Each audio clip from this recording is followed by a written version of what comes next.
falei que esse Knicks era diferente, anos batendo na trave, anos ficando em segundo lugar, mas dessa vez parece que eles aprenderam com os erros e estão finalmente prestes a se tornar campeões da NBA. E o melhor, com esse jogo absurdo dentro do Madison Square Garden. Esse provavelmente foi o melhor jogo da história das finais da NBA. Primeiro que o Spurs tinha aberto uma vantagem gigantesca e os torcedores já estavam desacreditados. 29 pontos de diferença até o terceiro quarto. O Wembanyama tava zoando todo mundo do Knicks. Mas acontece que a maturidade do Knicks simplesmente fez com que o Spurs colapsasse 3 jogos. Literalmente, é a terceira vez que isso acontece. Pra mim, esse Spurs tem muito mais talento e qualidade que o Knicks. Isso é inegável, mas acontece que o Knicks tem muita mais experiência e maturidade. Isso foi provado porque simplesmente é o terceiro jogo que eles viram após o terceiro quarto. E lógico, pra mim, o MVP das finais, simplesmente destruindo no jogo OG Anunoby. Irmão, aquela cestinha, ele dá só um toquinho no final, cara, que maravilha. O Spurs liderou basicamente todos os jogos até o terceiro quarto, mas acontece que o jogo de basquete tem 4 quartos, irmão. O Spurs começava muito mais intenso, com uma defesa funcional e o Fox acelerava o ritmo. O Wembanyama sempre dominando defensivamente. Mas acontece que o Knicks executa muito melhor no clutch.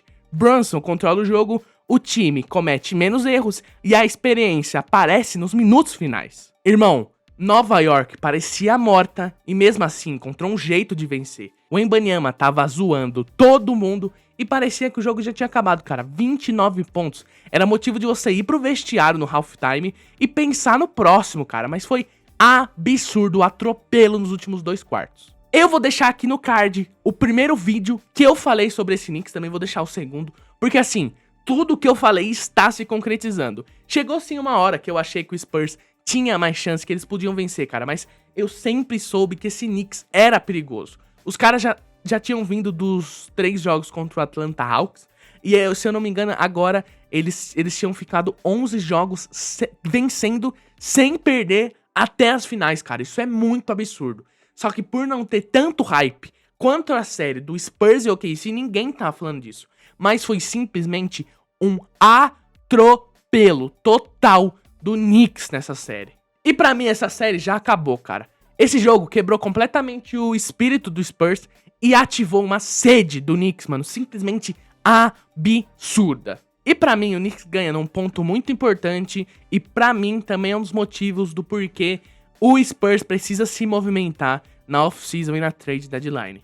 O Knicks tem muito menos qualidade e potencial, cara. Essa é a realidade. Só que é um time muito mais controlado, simplesmente porque eles têm muita experiência. Você vai falar pra mim que o Cat é melhor que o Wembanyama? Não. Só que o Cat joga muito melhor um jogo de finais da NBA que o Wembanyama. E isso ficou nítido pelos tantos de erros que ele teve. E eu já falei nisso no segundo jogo da série, que o Wembanyama fez um monte de erro grotesco. E aí entra pra mim o problema. O Spurs tem uma juventude muito grande. Se eu não me engano, o jogador mais velho dentro do ciclo titular ou é o Champagne ou é o De'Aaron Fox. E o De'Aaron Fox ainda intercala com o Dylan Harper. E mesmo assim, o Fox não tem experiência suficiente pra liderar esse time. E é isso que eu tenho que bater nesse ponto do porquê o Fox necessita ser trocado o mais rápido possível. Eu gosto do De'Aaron Fox, eu não vou julgar, mas ele é literalmente o jogador mais experiente dentro do ciclo titular do Spurs e o que mais comete erros sob pressão. Um jogador desse não pode liderar um time com médias de idade de menos de 25 anos, cara. Não existe. O Fox tem agressividade, criação ofensiva, ele sabe atacar a cesta e tem um senso de responsabilidade. Mas acontece que ele não é o encaixe perfeito ao lado do Wembanyama. E sinceramente, se eu fosse o Spurs, eu faria alguma dessas trocas dentro da trade deadline. Primeiro que pra mim o Dylan Harper, ele tá se mostrando ser um jogador que vai superar o De'Aaron Fox e ele precisa de minutagem na próxima temporada. Então pra mim, eu trocaria o De'Aaron Fox e eu não me preocuparia tanto assim com a armação. Acontece que o De'Aaron Fox pode ser um bom jogador, ele pode ter metido 18, 22 pontos. Só que atualmente o Spurs não precisa de talento. Eles precisam de maturidade e principalmente de um líder dentro do campo.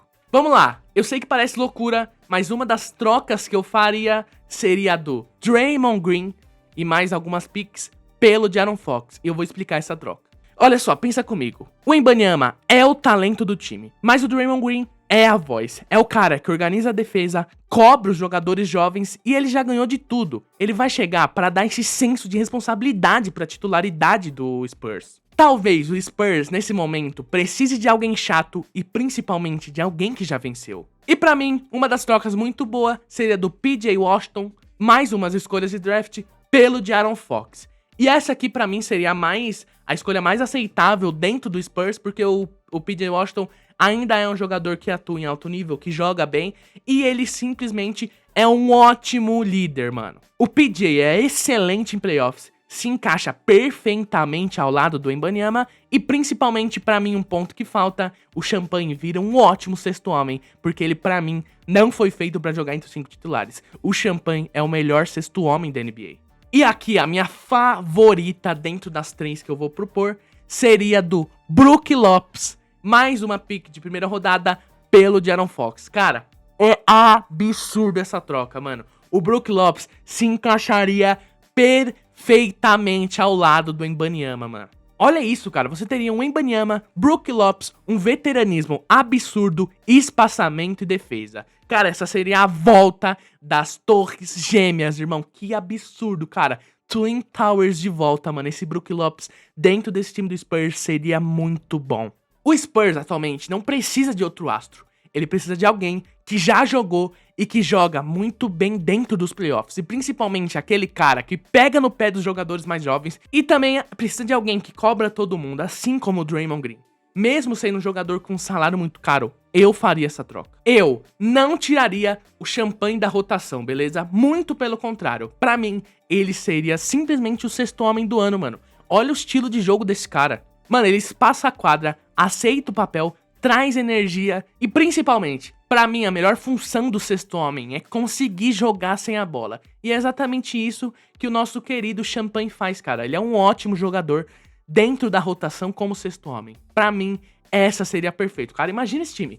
Dylan Harper, mano, olha isso. Dylan Harper, Castle, caraca, Brook Lopes, Wembanyama, Champagne de sexto homem. Irmão, que time absurdo, cara. Que absurdo, cara. Talvez essa seja a última lição que o Spurs precisa aprender.